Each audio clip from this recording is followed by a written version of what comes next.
Chapoty et bienvenue surtout aujourd'hui dans la série des parcours associés aux œuvres intégrales.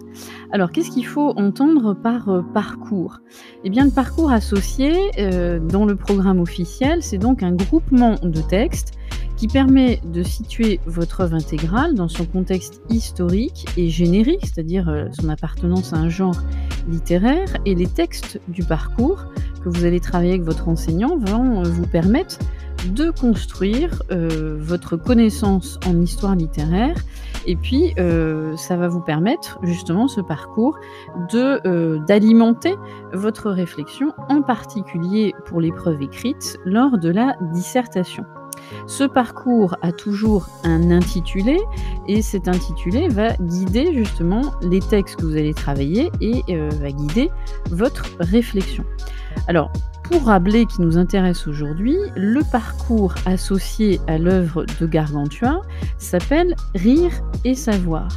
Et donc, quand vous allez travailler ces fameux textes avec votre enseignant, vous allez axer votre réflexion sur cette thématique du rire et du savoir que l'on va retrouver chez d'autres auteurs. Par exemple, vous allez essayer de voir en quoi Rabelais a influencé d'autres auteurs par sa façon d'aborder le rire et le savoir.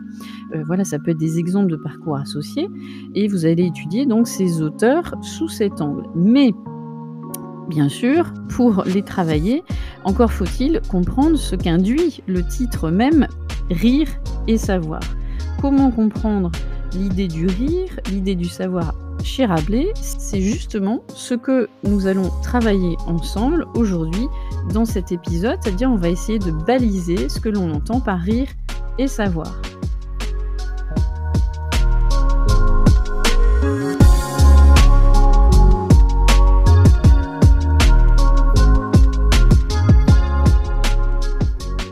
Alors, on va donc essayer ensemble de baliser, de cerner ce terme rire et ce terme savoir. Alors, Rabelais écrit dans son adresse au lecteur la phrase suivante: Il vaut mieux écrire du rire que de larmes, parce que le rire est le propre de l'homme. Je pense que c'est une phrase que vous connaissez, et d'ailleurs, dans l'édition originale, typographiée en lettres capitales, il y avait marqué Vivez joyeux. On voit bien donc d'emblée que Rabelais, dès son prologue, invite en fait le lecteur à lire gaiement le roman qu'il va mettre en place, et on voit bien combien il met sous le signe de la joie, d'office, son texte, et donc cela montre déjà combien le rire sera le motif, majeur, parce que pour, Rabelais, le rire est le propre de l'homme, c'est-à-dire, rien n'impose au savoir et à la réflexion érudite d'être triste. Et en effet, Rabelais va toujours revendiquer ce qu'il va nommer lui-même le gai savoir, c'est-à-dire la construction d'une érudition, d'une réflexion, profonde, en passant, par la légèreté et le fameux rire burlesque, issu de la farce médiévale que l'on va retrouver, tout au long du récit, qu'est Gargantua.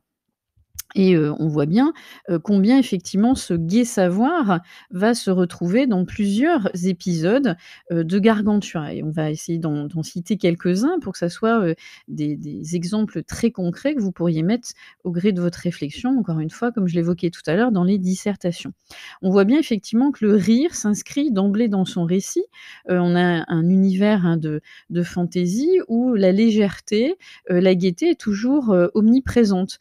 Vous avez les scènes de banquet, de convivialité, qui se retrouvent dans le récit, et presque même, je dirais, qui rythment, le récit. Souvenez-vous Gargantua, né au cours, d'une partie de campagne, très animée, on boit beaucoup, on mange en abondance, hein. Bon, cette thématique aussi, de manger, et de boire, à volonté est très récurrente. Donc ça, c'est l'exemple, hein, de sa naissance. À son retour de Paris, lorsqu'il se retrouve au château de son père, Grand Gousier, Vous avez des festivités qui sont organisées, hein, c'est les chapitres 37 à 40. Vous avez donc cette idée de gaieté, omniprésente et puis, à la fin de la guerre Picrocolline, chapitre 51, vous avez donc, cette, guerre qui s'achève par un festin, majestueux, pour célébrer, la victoire bien sûr de Grand Gousier, de la famille de Gargantua sur Picrocole et puis, vous avez aussi, tous les chapitres qui se réfèrent, à l'éducation, qui sont un clin d'œil à cette idée du rire et de la joie, puisque pour Rabelais, on doit et on peut apprendre, gaiement, avec, légèreté et donc la joie, le rire va constituer chez Rabelais presque, un idéal, esthétique, mais aussi, philosophique et on voit bien comment ça s'inscrit dans sa vision humaniste. La transmission, des connaissances, pour lui, doit toujours passer par, l'amusement et d'ailleurs, vous le voyez dans les chapitres, hein, qui sont consacrés à l'éducation que dispense, Ponocrates à Gargantua, tout est basé sur le côté ludique et bien sûr, avec, cette opposition à l'éducation, sophiste, hein, qui se doit d'être, sérieuse, austère.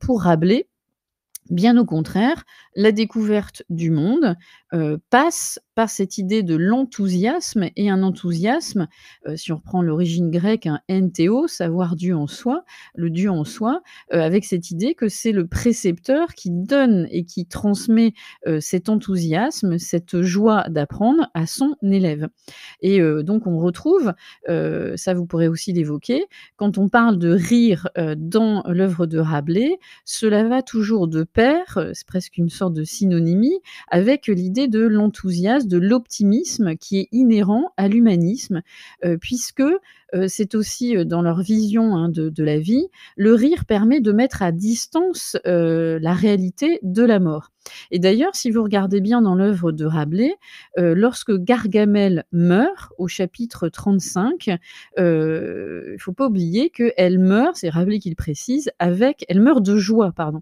et donc il y a même les épisodes tragiques, sont présentés de façon légère et cette joie est aussi, ce rire est synonyme de liberté. Pour preuve, dans le fameux chapitre où vous avez la présentation de l'abbaye de Thélème, où on a cette idée, de l'apprentissage qui se décline à travers la joie et la liberté et pour autant, chez Rabelais, le rire n'est pas justement incompatible avec, la connaissance et le savoir. Si effectivement, il y a une première lecture de Gargantua qui consiste à percevoir l'idée que, l'auteur voulait faire rire son lecteur, et d'ailleurs pour preuve, il utilise tous les ressorts, du comique, hein, de la forme la plus raffinée à la forme la plus grossière. Ça veut pas dire que ce n'est pas un roman, qui se veut, érudit. Bien au contraire, il y a cette idée d'apprendre par le biais, du rire. Alors là, bien sûr, Rabelais va, à contre-pied, de, la représentation qu'on a du savoir à son époque et c'est ça aussi, bien sûr, qui va déranger, lorsque, ces romans, hein, Gargantua, Pantagruel, mais aussi le tiers-livre, quart-livre vont sortir. Pourquoi ça va déranger? Parce que traditionnellement, le savoir est conçu comme quelque chose de sérieux. Et Rabelais donc encore une fois, l'explique, hein, pour lui, rire et savoir peuvent se, concilier, voire se réconcilier. Il ne faut pas s'arrêter à l'aspect comique, mais il faut lire, comme il le dit, c'est une expression à plus haut sens, c'est-à-dire en cherchant un sens plus élevé pour tirer cette fameuse substantifique moelle, hein, expression que vous retrouvez dans le prologue, et à ce moment-là, pour Rabelais, le rire, ne serait que l'aspect superficiel du texte qui cache en réalité un savoir profond, et qui invite, constamment le lecteur à une réflexion, qui va le conduire à une forme de sagesse, à une forme de philosophie et d'ailleurs, ce qui est intéressant de voir, c'est là je m'éloigne de Gargantua, mais vous pouvez très bien en faire allusion, hem Rabelais évoque au début du quart-livre, les fameux ennemis, du savoir heureux. Alors, ce terme, hein, c'est les agélastes ou les agelastes selon l'orthographe, hein. Certaines fois, on trouve avec l'accent aigu, agélaste, qui est assez amusant parce que vous allez voir aussi que chez Rabelais, hein, ça regorge d'expressions qui se réfèrent à l'Antiquité et puis aussi des mots inventés par Rabelais lui-même. Les agélastes, ça vient d'un mot grec qui veut dire celui qui ne rit pas. Et effectivement, les érudits dont il parle dans le quart-livre, mais aussi qu'on retrouve, dans, Gargantua, c'est tous ceux qui ne rient jamais, qui ne savent pas rire d'ailleurs et c'est les fameux savants, que définit, Rabelais dans son œuvre. Et là, c'est un petit clin d'œil, une petite, satire justement de tous ces intellectuels, qui ne savent pas rire, comme si le rire était, l'ennemi même du savoir. Et ces agélastes, on les retrouve bien sûr, représentés sous, la forme déguisée des théologiens issus, eux-mêmes de la Sorbonne et vous savez combien Rabelais entretenait un rapport, fort peu sympathique avec les gens de la Sorbonne. Et donc, il faut aussi comprendre quelque chose qui est intéressant, pourquoi le savoir n'était jamais associé au rire et à la légèreté? Eh bien, tout simplement parce qu'aussi à l'époque de Rabelais, le rire, est toujours perçu comme quelque chose en lien avec le corps et non pas l'esprit. Pour l'époque, c'est aussi, quelque chose de mal vu, le rire, parce qu'il est une réaction du corps et non de l'esprit et pour les savants et les théologiens, de l'époque, le savoir devait être quelque chose de raffiné, qui fait appel à la partie réputée la plus noble de l'homme, à savoir sa raison. Alors que dans la représentation de l'époque, le rire sollicite le corps et vous savez combien il y avait cette dichotomie, hein, cette, séparation entre ce qu'on appelait le haut et le bas, c'est-à-dire la raison, l'esprit et le corps, tout ce qui est justement, peu appréciable à regarder. Et c'est pour ça d'ailleurs que dans la représentation de l'époque, vous aviez la négation, des vertus éducatives du rire. Donc encore une fois, on voit bien comment Rabelais, s'oppose à cette représentation, de son époque. Et puis chez Rabelais, le rôle du rire, ne se limite pas à rendre, plaisant le savoir. Par le rire, justement, c'est ça aussi une de ses représentations, le lecteur apprend à mettre à distance le savoir. Ça, c'est intéressant aussi. Pour Rabelais, le rire permet d'en critiquer les méthodes, d'examiner les résultats de ce savoir avec un œil critique. Pour résumer, grâce au rire, selon Rabelais, rien, n'est jamais tenu pour acquis. Et voyez que le rôle du rire est finalement, somme toute, plus qu'important parce qu'il, permet une remise en cause permanente, de toute connaissance et il apporte justement de la nuance. Il permet, de, ne pas s'égarer dans les illusions, d'un savoir qui serait, trop sûr. Hem, pour Rabelais, le rire, va de pair avec un savoir qui s'interroge toujours sur lui-même. Et être capable de rire du savoir, c'est finalement être en totale adéquation avec la vision humaniste, que l'on retrouve à cette époque chez lui, mais aussi plus tard chez un autre auteur humaniste qui sera Montaigne. Et pour eux 2, la quête en fait de la connaissance du monde, doit toujours s'accompagner d'une quête de la connaissance de soi et pour acquérir ces formes de connaissance, eh bien le rire, alors surtout chez Rabelais, on est d'accord, est primordial parce qu'il permet ce qu'on évoquait tout à l'heure, justement cette mise à distance, cette façon de relativiser, de regarder avec objectivité les choses et de ne pas prendre tout pour acquis. Et donc c'est ce qu'apprend bien, Ponocrates, hein, justement, et c'est ce qu'on retrouvera d'ailleurs de façon intéressante, 2 siècles plus tard chez Voltaire dans Candide.